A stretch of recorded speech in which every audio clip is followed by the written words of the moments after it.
Hello friends, स्वागत है आपका मेरे यूट्यूब चैनल गुप्ता एजुकेशन में।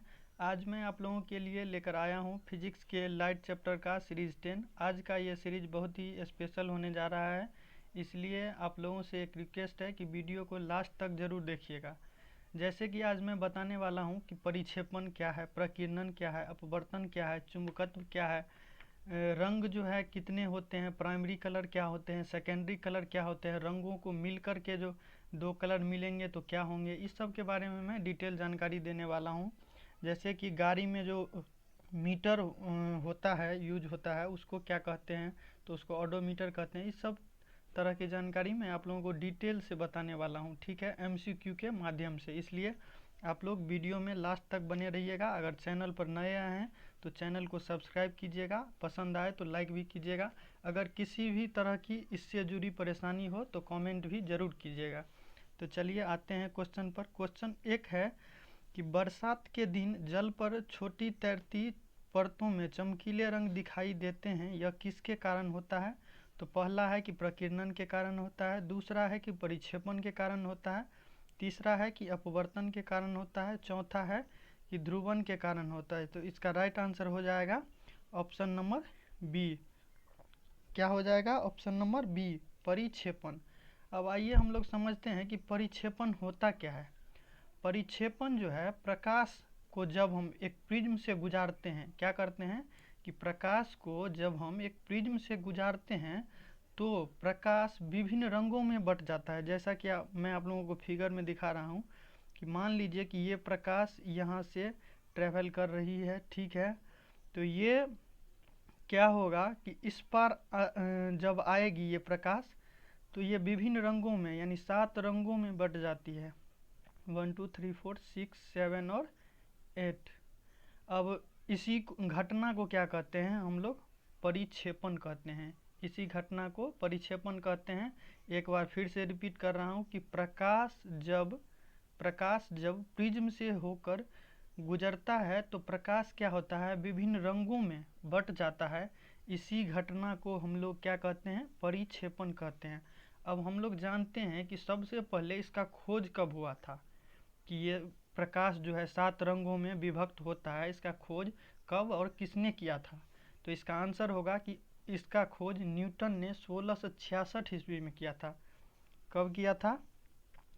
इसका खोज 1666 ईस्वी में, 1666 ईस्वी में न्यूटन के द्वारा किया गया था, न्यूटन के द्वारा किया गया था। और ये रंग जो हैं, 7 रंग में जो विभक्त होते हैं, ये रंग कौन कौन से हैं, तो आइए मैं आप लोगों को ये भी जानकारी दे दूं।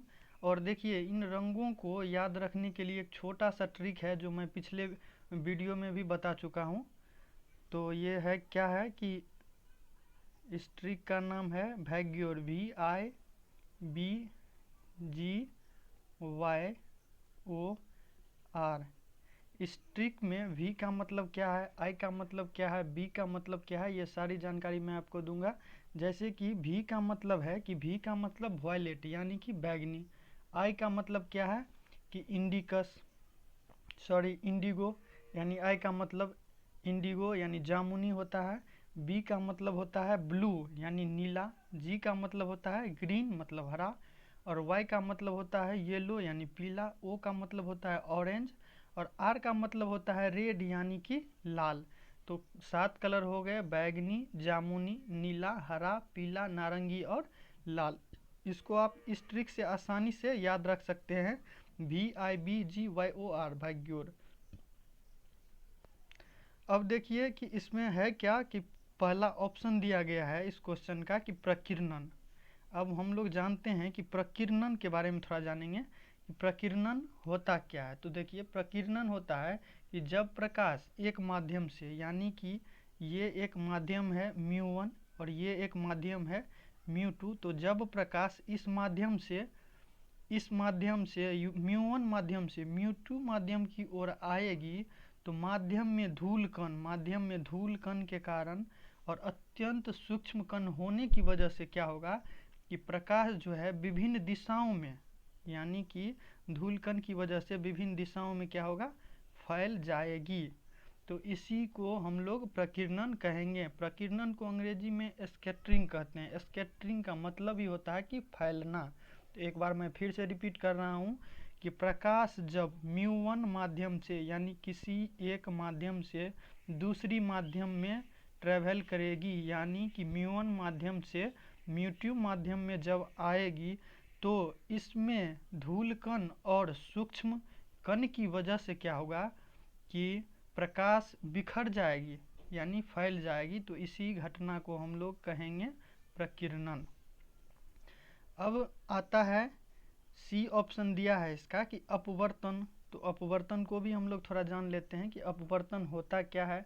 तो अपवर्तन हम लोग कहेंगे कि प्रकाश जब एक माध्यम से दूसरे माध्यम में, प्रकाश जब μ1 माध्यम से μ2 माध्यम में तिरछी होकर, क्या होकर, तिरछी होकर गुजारी जाती है या आती है तिरछी होकर, तो ट्रैवल की जो दिशा है वो परिवर्तित हो जाती है। जैसे सीधे जाना चाहिए तो ऐसे नहीं जा करके ये थोड़ा डिस्ट्रैक्ट होकर के इधर या इधर को जाएगी। इसी घटना को हम लोग अपवर्तन कहेंगे। क्या कहेंगे?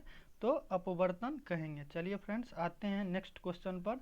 नेक्स्ट क्वेश्चन है 2 नंबर कि तरल ताल, क्या? तो तरल ताल वास्तविक गहराई से कम गहरा पर दिखाई देता है, इसका कारण क्या है?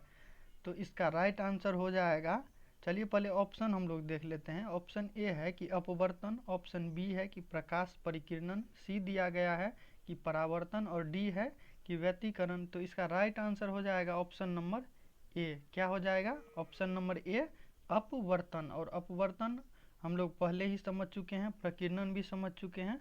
तो चलिए आते हैं नेक्स्ट क्वेश्चन की ओर। नेक्स्ट क्वेश्चन है 3 नंबर कि एक तालाब के किनारे एक मछुआरा मछली को भाले से मारने की कोशिश करता है, तो उसे निशाना कैसे लगाना चाहिए? एक मछुआरा जो है तालाब में मछली को मारने की कोशिश कर रहा है, तो उसको निशाना कैसे लगाना चाहिए? तो इसका ऑप्शन ए है कि जहां मछली दिखाई दे उसके ऊपर, बी है कि सीधे मछली पर, सी है कि जहां मछली दिखाई दे उसके नीचे, और डी है कि पानी की ऊपरी सतह पर। तो इसका राइट आंसर क्या हो जाएगा? राइट आंसर हो जाएगा सी नंबर कि जहां मछली दिखाई दे उसके नीचे। क्या हो जाएगा? सी नंबर कि जहां मछली दिखाई दे उसके नीचे उसको निशाना लगाना चाहिए। अब देखिए नेक्स्ट क्वेश्चन है 4 नंबर कि फोटोन किसकी मूलभूत यूनिट है? फोटोन क्या है, किसकी मूलभूत यूनिट है? तो इसका ऑप्शन ए है कि प्रकाश की, बी है कि गुरुत्वाकर्षण की, सी है कि विद्युत की, और डी है कि चुंबकत्व की। तो प्रकाश फोटोन जो है प्रकाश का ही सूक्ष्मतम कण है। तो इसका राइट आंसर हो जाएगा क्या? प्रकाश की, option number A. Option number A हो जाएगा इसका राइट आंसर। अब ऑप्शन नंबर बी में दिया गया है कि गुरुत्वाकर्षण। हम लोग थोड़ा गुरुत्वाकर्षण, ग्रेविटी के बारे में भी जान लेते हैं। सबसे पहले तो हम लोग ये जान लेते हैं कि पृथ्वी का जो ग्रेविटेशन होता है 9.8 इंटू 10⁸ मीटर प्रति 9.8 10⁸ मीटर प्रति सेकेंड होता है। अब आइए हम लोग जानते हैं गुरुत्वाकर्षण के बारे में। तो गुरुत्वाकर्षण है कि एक पदार्थ जो है दूसरे पदार्थ की ओर आकर्षित होने की जो प्रवृत्ति होती है वो गुरुत्वाकर्षण में होता है। ठीक है, गुरुत्वाकर्षण में क्या होता है कि गुरुत्वाकर्षण में होता है कि एक पदार्थ कोई ए है और दूसरा पदार्थ बी है, तो ये क्या होगा, ये इसकी ओर अट्रैक्ट होगा और ये इसकी ओर अट्रैक्ट होगा, यानी कि आकर्षित होगा। तो इसी घटना को हम लोग ग्रेविटेशन, गुरुत्वाकर्षण कहते हैं। अब गुरुत्वाकर्षण जो है ये सिद्धांत दिया किसने, ये हम लोग जानते हैं। तो गुरुत्वाकर्षण का सिद्धांत न्यूटन ने दिया था। किसने दिया था? गुरुत्वाकर्षण का सिद्धांत न्यूटन ने दिया था। अब हम लोग जानते हैं इसका ऑप्शन है सी, भी एक ऑप्शन दिया गया है कि विद्युत। तो विद्युत के बारे में हम लोग जानते हैं, विद्युत यानी इलेक्ट्रिसिटी। तो विद्युत होता क्या है? तो विद्युत आवेशों के मौजूदगी और बहाव से जुड़े भौतिक जो घटनाएं होते हैं उसका जो समुच्चय होता है। विद्युत आवेश और उसकी जो मौजूदगी है उसमें बहाव से जुड़े परिघटनाओं के जो समुच्चय होते हैं उसी को हम लोग क्या कहते हैं? उसी को हम लोग इलेक्ट्रिसिटी कहते हैं। अब आइए बढ़ते हैं, इसमें एक ऑप्शन डी दिया गया है कि चुंबकत्व। अब चुंबकत्व के बारे में हम लोग थोड़ी जानकारी लेते हैं कि चुंबकत्व क्या होता है। तो चुंबकत्व ऐसी प्रक्रिया है जिसमें एक वस्तु जो है दूसरी वस्तु पर आकर्षण या प्रतिकर्षण बल लगाती है, उसी को हम लोग चुंबकत्व कहते हैं। जैसे इसका है कि एग्जाम्पल हो सकता है, एक निकेल है, तो दूसरा इसका लोहा है, तीसरा इसका कोबाल्ट भी हो जाएगा, ऐसे बहुत सारे हैं। अब आइए बढ़ते हैं हम लोग नेक्स्ट क्वेश्चन की ओर। नेक्स्ट क्वेश्चन हो जाएगा 5 नंबर की विकिरण की कण प्रकृति। क्या? तो विकिरण की कण प्रकृति की पुष्टि किससे की जाती है? तो इसका ऑप्शन ए है कि व्यतिकरण से, बी है कि प्रकाश विद्युत से, सी है कि विवर्तन से, और डी है कि ध्रुवीकरण से। तो इसका राइट आंसर हो जाएगा ऑप्शन नंबर सी, विवर्तन से। क्या से? तो विवर्तन से। नेक्स्ट क्वेश्चन है 6 नंबर कि प्रेस बायोपिया दृष्टि का एक अपवर्तक दोष है। क्या है? प्रेस बायोपिया जो है दृष्टि का एक अपवर्तक दोष है, जो इनमें से किस कारण से होता है? यानी प्रेस बायोपिया जो है दृष्टि का एक अपवर्तक दोष है, वो किस कारण से होता है, ये आपको कारण पूछा जा रहा है। तो इसका ऑप्शन दे दिया गया है ए कि केवल सिलियरी मांसपेशियों के धीरे धीरे कमजोर होने से, बी है कि केवल आइलेंस के कम होते हुए लचीलेपन के कारण, सी है कि दोनों सिलियरी मांसपेशियों के धीरे धीरे कमजोर होने और आई लेंस के कम होते हुए लचीलेपन के कारण, डी है कि सिलियरी मांसपेशियों और आई लेंस की अचानक शिथिलता के कारण। तो इसका राइट आंसर हो जाएगा ऑप्शन नंबर सी, इसका राइट आंसर हो जाएगा कि दोनों सिलियरी मांसपेशियों के धीरे धीरे कमजोर होने और आइस लेंस के कम होते हुए लचीलेपन के कारण होता है। अब आइए हम लोग जानते हैं कि प्रेस बायोपिया के बारे में थोड़ा जानते हैं कि प्रेस बायोपिया क्या है। तो प्रेस बायोपिया जो है एक आँख की बीमारी है। सबसे पहले आपको ये समझना होगा कि प्रेस बायोपिया जो है क्या है, एक आँख की बीमारी है, और ये जो है बढ़ती उम्र के साथ बढ़ता ही जाता है। क्या होता है? बढ़ती उम्र के साथ बढ़ता ही जाता है, न कि ये घटता है। और इसमें होता क्या है, तो इसमें जो है आपको धुंधली दिखाई पड़ने लगती है। और जब प्रेस बायोपिया किसी आदमी को हो जाता है तो उसमें क्या क्या होता है लक्षण उसके, तो जैसे आप स्मार्टफोन देख रहे हैं, किताबें पढ़ रहे हैं, पत्रिका पढ़ रहे हैं, कोई मेनू देख रहे हैं, या कोई टेबल यानी कि प्रोग्राम देख रहे हैं, ऐसा करके, तो आपको स्पष्ट रूप से देखने में जो है परेशानी होगी, यानी उसको अपने आँखों से दूर रखने की आवश्यकता होगी।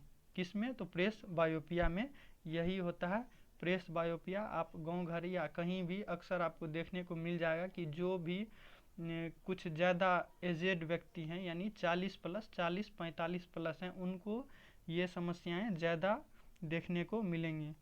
नेक्स्ट क्वेश्चन है 7 नंबर कि एक अंतरिक्ष यात्री को अंतरिक्ष कैसा दिखाई देता है?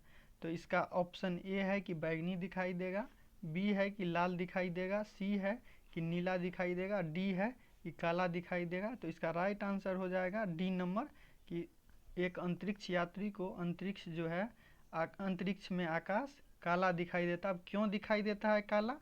तो वायुमंडल नहीं होने के कारण, वायुमंडल जो है वहाँ मौजूद नहीं होता है, इसीलिए वहाँ पर आकाश में अंतरिक्ष में आकाश नीला दिखाई देता है। नेक्स्ट क्वेश्चन है 8 नंबर कि किस साल में ओले रोमर, कौन? तो ओले रोमर ने इतिहास में पहली बार प्रकाश की गति को मापा था। ये ओले रोमर जो थे वह प्रकाश के बारे में पहली बार कब बताए थे, ये हम लोगों को पूछा जा रहा है।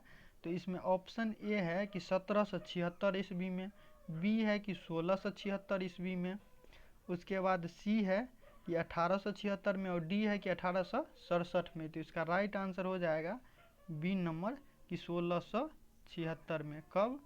तो 1676 में। अब ये ओले रोमर जो थे इनका फुल नाम क्या था, यानी कि पूरा नाम क्या था ओले रोमर का? तो इनका पूरा नाम था ओले क्रिस्टेसेन रोमर। क्या था? इनका पूरा नाम था ओले क्रिस्टेसेन रोमर, इनका पूरा नाम था। इनका जन्म जो है सो डेनमार्क में हुआ था, नीदरलैंड डेनमार्क में हुआ था। और कब हुआ था इनका जन्म? बॉर्न हुआ था 25 सितंबर 1644 ईस्वी को। कब हुआ था? 1644 ईस्वी को, 25 सितंबर 1644 को नीदरलैंड में हुआ था। और डेथ कब हुआ था इनका? तो 19 सितंबर को, दोनों सितंबर में ही हुआ था। 19 सितंबर 1710 ईस्वी को हुआ था। इनका देहांत 65 साल की एज में नीदरलैंड में ही हुआ था। ये जो है एक खगोलविद थे। इन्होंने प्रकाश के बाद आधुनिक थर्मामीटर का खोज भी किया था। आधुनिक थर्मामीटर का खोज, अगर क्वेश्चन ऐसे आए कि आधुनिक थर्मामीटर का खोज किसने किया था, तो इसका भी राइट आंसर हो जाएगा ओले क्रिस्टेसेन रोमर, या आप ओले रोमर भी कह सकते हैं। नेक्स्ट क्वेश्चन की ओर बढ़ते हैं। नेक्स्ट क्वेश्चन है 9 नंबर, कि कौन सा यंत्र समुद्र के स्तर से ऊपर की वस्तुओं को देखने के लिए पनडुब्बी में प्रयोग किया जाता है। यानी पनडुब्बी में जो बैठे रहते हैं चालक दल, वो बाहर के एरिया को, बाहर के वातावरण को कैसे देखते हैं? तो इसमें ऑप्शन ए है कि पायरोमीटर से, बी है कि एपीडियास्कोप से, सी है कि पेरिस्कोप से, डी है कि ओडोमीटर से। तो इसका राइट आंसर हो जाएगा सी नंबर, पेरिस्कोप। अब पेरिस्कोप जो है, पेरिस्कोप से होता क्या है तो इसके बारे में बताते हैं कि पेरिस्कोप इसके द्वारा होता है कि प्रेक्षक छिपा रहकर भी, यानी कि जो व्यक्ति छिपा रहता है पनडुब्बी में यानी रहता है, वो उसमें छुप करके यानी अंदर रह करके भी अपने चारों तरफ के वातावरण को देख सकता है। अब पेरिस्कोप का यूज जो होता है पनडुब्बी के सिवाय और भी कुछ में होता है। जैसे पनडुब्बी में तो होता ही है, दूसरा युद्धपोत में भी होता है, क्रूजर में भी होता है, तोप खाने के तोपची अफसरों द्वारा भी होता है। यानी कि तोप जो होता है टैंकर, उसमें जो बैठे होते हैं अफसर, उनको तोपची अफसर का नाम दिया गया है यहाँ पर। तो उनके द्वारा भी पेरिस्कोप का ही यूज किया जाता है।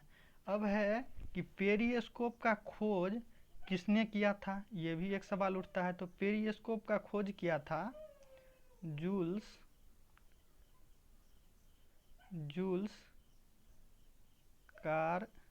कारपेंटियर ने। पेरिस्कोप का खोज किसने किया था? तो जूल्स कारपेंटियर ने किया था। याद रखिएगा क्या है कि पेरिस्कोप का खोज किसने किया था? तो जूल्स कारपेंटियर ने किया था। अब है इसमें ऑप्शन एक दिया गया है, ऑप्शन दिया गया है आपको बी नंबर, कि एपीडियास्कोप क्या होता है। तो एपीडियास्कोप जो होता है यह एक वैज्ञानिक उपकरण है और इसका प्रयोग चित्रों को पर्दे पर प्रेक्षित यानी कि प्रक्षेपण या दिखाने के लिए किया जाता है। यानी कि पर्दे पर जो है चित्रों को दिखाने के लिए एपीडियास्कोप का प्रयोग किया जाता है। यह दिया गया है कि पैरोमीटर, तो इसके बारे में भी हम लोग थोड़ा जान लेते हैं। पैरोमीटर जो है एक्चुअली में अंग्रेजी नाम है, ठीक है। तो इसका हिंदी नाम क्या होता है? पैरोमीटर का हिंदी नाम होता है उत्तापमापी। क्या होता है? उत्तापमापी। अब देखिए उत्तापमापी जो है इनको हिंदी में कहते हैं। अब इस नाम से भी थोड़ा आप लोगों को समझ में आ जाएगा। उत्तापमापी, उत्ताप यानी उच्च, यानी उच्च, ताप मापी यानी उच्च ताप मापी, यानी कि पैरोमीटर का काम होता है कि उच्च ताप को मापना। क्या होता है? इससे आप उत्तापमापी हिंदी नाम से रिलेट करके आप याद रख सकते हैं। उत्तापमापी उ यानी उच्च, ताप, ताप तो दिया ही गया है, मापी यानी मापना, मापने का कार्य, यानी उच्च ताप मापने का काम जो है पैरोमीटर से किया जाता है। अब ऑप्शन डी दिया गया है कि ओडोमीटर। अब ओडोमीटर के बारे में जानते हैं हम लोग। ओडोमीटर का जो है ये भी अंग्रेजी नाम है अपने आप में, ओडोमीटर। तो इसका भी हिंदी नाम है। तो इसका हिंदी नाम क्या है? पथमापी। देखिए इसका भी जो है नाम से ही ये डिफाइंड हो जाएगा। पथ मापी, पथ यानी कि रास्ता, क्या, पथ यानी कि रास्ता, मापी मतलब मापना, यानी रास्ता को मापने का कार्य ओडोमीटर करता है। ये गाड़ी जैसे बाइक होता है, कार होता है, इस सब में यूज होता है। नेक्स्ट क्वेश्चन है 10 नंबर की दो प्राथमिक रंग लाल और नीले के मिश्रण से कौन सा सेकेंडरी रंग प्राप्त होता है? तो ए है कि सफ़ेद, बी है कि पीला, सी है कि मैजेंडा, डी है कि सियान। तो इसका राइट आंसर हो जाएगा सी नंबर मैजेंडा। क्या हो जाएगा? मैजेंडा इसका राइट आंसर हो जाएगा। अब हम लोग थोड़ा रंग के बारे में जब चर्चा हो रहा है तो रंग के बारे में जानते हैं कि प्राथमिक रंग क्या होता है, प्राइमरी कलर क्या होता है। प्राइमरी कलर के बारे में जानने से पहले इसका डिफिनीशन समझिए कि प्राइमरी कलर जो होता है वो किसी भी रंगों के संयोजन यानी मिलाकर जो है प्राइमरी कलर को नहीं बनाया जा सकता है। किसी भी, मैं फिर से रिपीट कर रहा हूँ, किसी भी रंगों को मिला करके प्राइमरी कलर को नहीं बनाया जा सकता है, यानी कि ये नेचुरल ही प्रकृति में पाए जाते हैं। और वो कलर कौन कौन से हैं? तो कलर हैं, 3 कलर होते हैं, blue red and green. Blue, red and green, ये 3 नेचुरल कलर हैं, नीला, लाल और हरा। अब जब मिलाने की बात आई है तो हम लोग यहाँ जान लेते हैं कि येलो और आर फॉर रेड समझ लीजिएगा, येलो और रेड को जब मिलाएंगे तो ऑरेंज कलर बनेगा, ठीक है। रेड, आर फॉर रेड और बी फॉर ब्लू, ये रेड और ब्लू का जब कॉम्बिनेशन होगा तो पर्पल कलर बनेगा, यानी कि पर्पल यही जो दिया गया है मैजेंडा, यही बनेगा। रेड और ब्लू दिया गया है ना, देखिए लाल और नीला, तो इसी से पर्पल यानी मैजेंडा कलर बनता है। और तीसरा है कि ब्लू, बी फॉर ब्लू और वाई फॉर येलो को जब हम लोग मिलाएंगे तो ये ग्रीन कलर बनेगा। आते हैं नेक्स्ट क्वेश्चन की ओर। नेक्स्ट क्वेश्चन है 11 नंबर की हमें घास का रंग हरा दिखाई देता है क्यों? तो ये है कि यह हरे रंग के प्रकाश को वापस हमारी आँखों पर परावर्तित करती है। बी है कि यह हमारी आँखों पर सफ़ेद प्रकाश को परावर्तित करती है। सी है कि यह हरे रंग के अलावा अन्य सभी प्रकाश को परावर्तित करती है। और डी है कि यह हरे रंग के प्रकाश को अवशोषित करता है। तो इसका राइट आंसर हो जाएगा ए नंबर। क्या हो जाएगा? ए नंबर कि यह हरे रंग के प्रकाश को वापस हमारी आँखों पर परावर्तित करती है। तो चलिए फ्रेंड्स, इसी के साथ आज का यह वीडियो समाप्त किया जा रहा है। अगर आप लोगों को वीडियो अच्छा लगा हो तो वीडियो को लाइक करें। इससे जुड़ी अगर कोई भी जानकारी आपको लेनी होगी तो आप कमेंट बॉक्स में लिख सकते हैं। और चैनल पर नए आए हैं तो चैनल को सब्सक्राइब कर दीजिएगा और लाइक के बटन को भी प्रेस कर दीजिएगा। जय हिंद, जय भारत।